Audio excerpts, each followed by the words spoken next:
Today we're going to talk about how to stop living paycheck to paycheck, how to get 1 month ahead on your bills. Think about how life would be different. Think about the stress that would be gone from not living in that paycheck to paycheck cycle, not having to wait to payday to pay a bill, or not having to wait till payday to donate to something, or not having to wait to payday to have that. Okay, we got money in our account again. I remember I've been there. Trust me, I have been there so many times in the past. And once I broke that paycheck to paycheck cycle, it honestly never came back. Once I was able to get 1 month ahead on our bills, it really helped to progress us to build that and to stop living paycheck to paycheck. And I haven't lived paycheck to paycheck in years now, years and years. I think it's been 6, 7, 8 years now, and it feels so good, especially compared to that weight on your shoulders when you are in that paycheck to paycheck cycle. So I'm going to give you some practical things that you can do. And so what I mean by living 1 month ahead is using December's money to pay January's bills. So using the paychecks that you receive in December to pay those bills, to pay those expenses in January, 1 month ahead. And I also have a printable, if this is something that you want to start working towards, that you can track your progress and you can see visually, okay, we're making progress, we're almost there, we're halfway there, and really saving 1 month's worth of expenses versus only $1,000 as an emergency fund. That is something that I really recommend for you to get to that point, and you're going to feel so good once you're there, trust me. First thing to do is focus on your why. Dig deep. Why do you want to do this? Why do you want to stop living paycheck to paycheck? Why do you want to get your money in order? Really dig deep and really think about the why, because that's going to motivate you to do it. That's going to motivate you when times are tough, when you don't want to, when you want to go out to eat, when you want to do whatever it is, or you want to spend money. That's what's going to focus you on being like, okay, you know what? I'm sacrificing tonight because I want to do this for my kids, because I want to stop this guilt. I want to stop this stress, this financial stress that I have. That is why I'm doing it. That is why I'm sacrificing today. That is why I'm grinding out at my side hustle when I'm tired and I don't want to do it.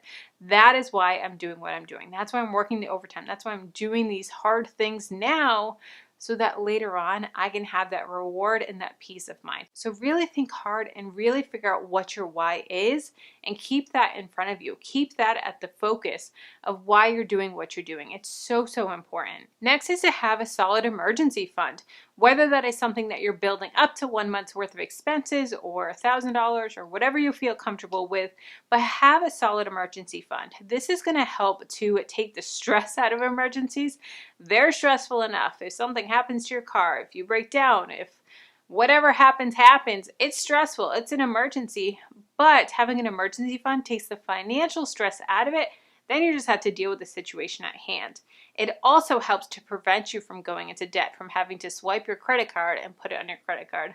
We're not counting a credit card as an emergency fund. No, I want you to have that emergency fund in cash and really use that to your advantage when something comes up, because we don't want to use our emergency fund, but if we have to, we're so thankful that it's there. So have a solid emergency fund that's really going to help you to stop that paycheck to paycheck cycle, so that you're not just that extra $200 that you had in your bank account just sitting there. Now it's got to go to that. No. Be 1 month ahead so that when those times happen, you're not back to that paycheck to paycheck cycle. You're able to deal with the situation at hand and then rebuild your emergency fund after you've dealt with it. You can always rebuild. Next is to have a zero-based budget. Having a budget is really going to help to keep you accountable to yourself. It's also going to keep you in control of your money, so that you are saying, okay, this is how much money I have coming in.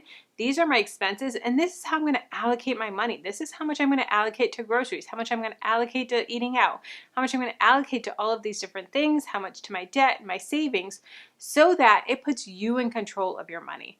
It also helps to take away the guilt. I remember when I was trying to get on board with a budget and trying to get my money in order and stop just being dumb with my money. And I remember feeling so guilty when I would go out to eat. So guilty when I would spend $20 on a shirt. Or so guilty when I would do these different things.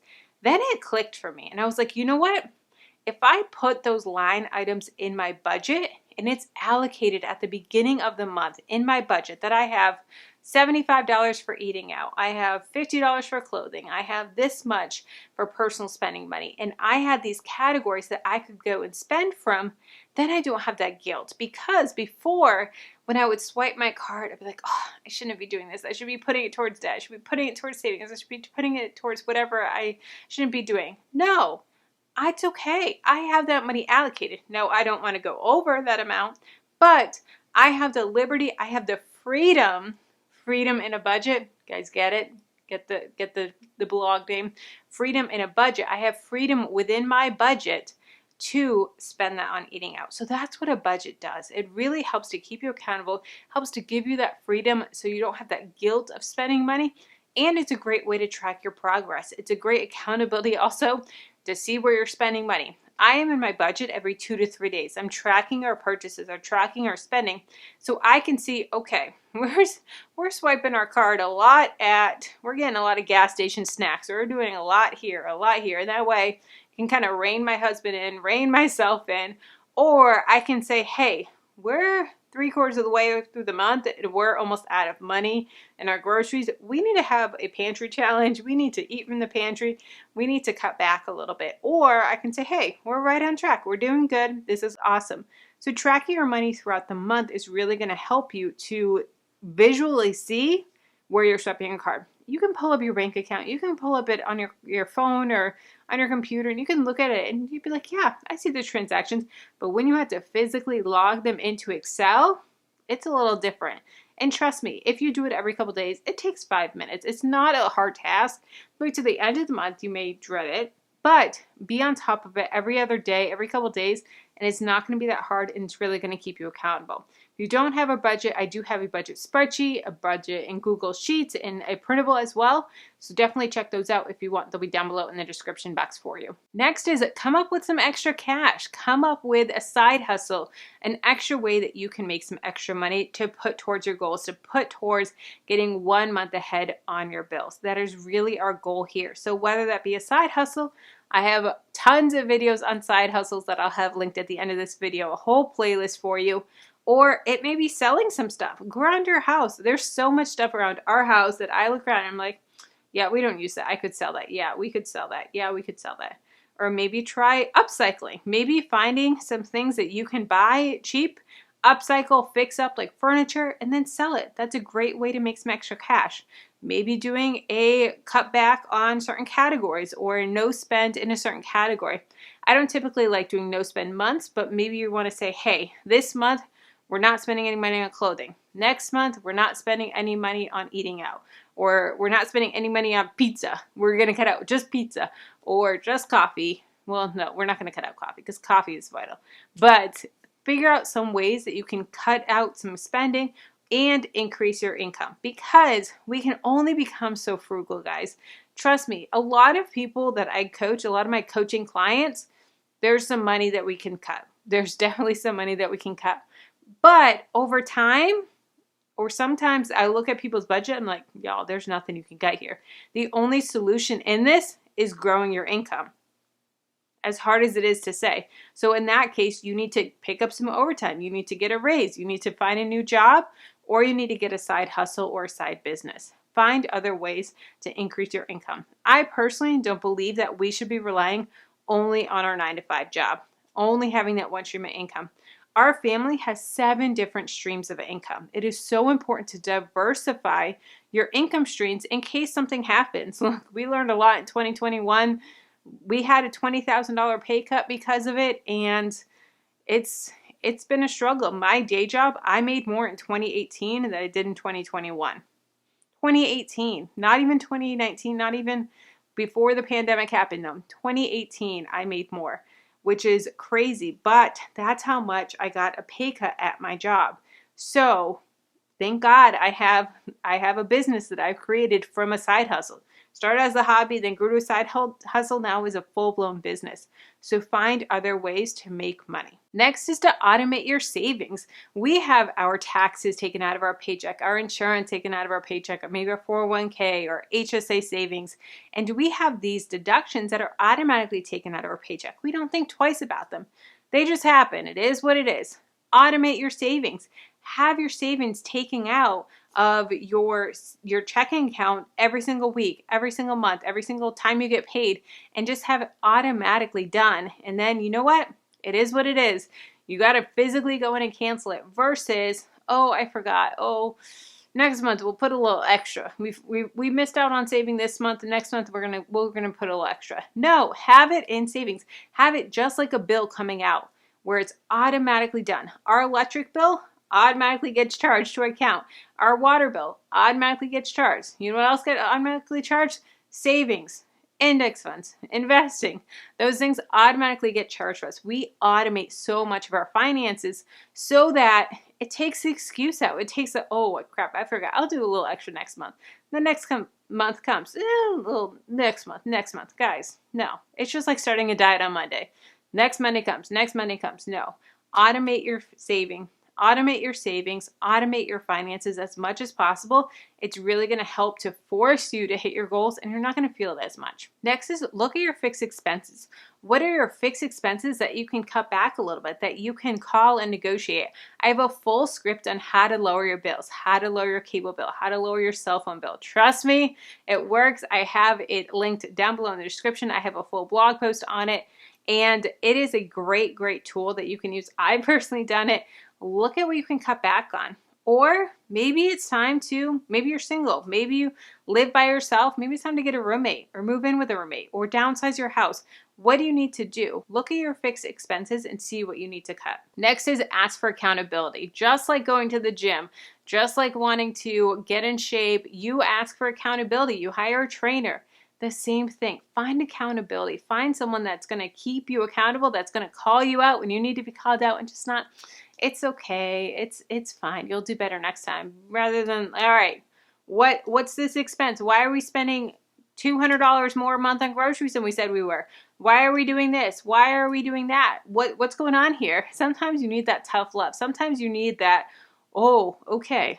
You know what? I do budget coaching. There's times where I have my clients and they tell me, they're like, Kelly, I didn't want to track, but I knew that you'd be looking at my expenses, so I tracked because I knew you'd be looking at them. That's awesome. Find an accountability. Just even someone that's going to say, hey, did you track all of your expenses? I don't care if you went over or under your expenses, but did you track them? Yes? Awesome. No? Go track them now. And have that accountability. Have someone that's not going to judge you, but will call you out in a loving way and say, hey, this is what we need to do. I need you to do this. I need you to really commit to what you're saying. Commit to your word. And having someone else that you can tell what you're doing, that's really going to help make a huge difference rather than just keeping yourself accountable, because we're so less likely to keep ourselves accountable, to break ourselves promises or promises to ourselves than we are to someone else. Next is write down your goals. Write down what you want to do, how much you want to have in savings, when you want to be debt free. Write down how much you want to have your net worth, how many investments you want to have, or how much you want in your portfolio, how many properties you want to have. What are your goals? Write them down. Make them big. Don't have a scarcity mindset. Don't have a mindset of I'll always live paycheck to paycheck. I'll always just be in the lower middle class. I'll always live like this. No. Guys, if you think like that, yeah, it's going to happen. If you're dreaming big, if you're hanging out with people that have big dreams, it's going to happen. It's going to happen. I saw a quote that said that they thought that having $10,000 months were crazy. They would never have a $10,000 month in business. Then they started hanging out with people that having $100,000 months, and it's amazing about how their wealth grew, and then they were able to have $10,000+ months because of the people they hung out with. And it's amazing. I remember hanging out with people that were living paycheck to paycheck. They'd be like, I have $3 till payday. I can't even go out to get Wendy's at lunch. I have $3. And now I hang out with people that are millionaires, and it's crazy. And having that different mindset of friends in your association is so important. So hang out with those people that dream big. Even if they're not at that place now, they don't talk like they live paycheck to paycheck. They talk like they have big goals, big dreams, big aspirations, and they don't use excuses. They don't let excuses hold them back, but they are talking in the future and what they're going to do. So dream big, talk with importance. Talk like you are going to be doing big things and not have that scarcity mindset. Next is never stop educating yourself. Never stop learning. There is always time for education. I am so proud of you for watching this video. Things like this, videos like this, if I had them back when I was living paycheck to paycheck, I guarantee I would be at a totally different place back then. Have education. Watch videos that keep you motivated, that keep you learning. Even if you have to watch this video over and over and over again, that's awesome. Have something that's going to keep you educated, going to keep you learning. Read books. Educate yourself. Education is so important, and not the traditional university that I'm talking about, but the internet is out there. There's so many blogs, YouTube channels, documentaries, different things that you can do to educate yourself. Always be learning, always be growing, and it is something that I found is so important, and it's something that I try to always be reading a new book, always be growing my brain and working on new courses. If you want to know side hustles that you can do from home, all you need is an internet connection. Check out this video here. And if you want to know savings challenges to help you to reach your goals, to help you to save that 1 month's worth of expenses, check out this video here.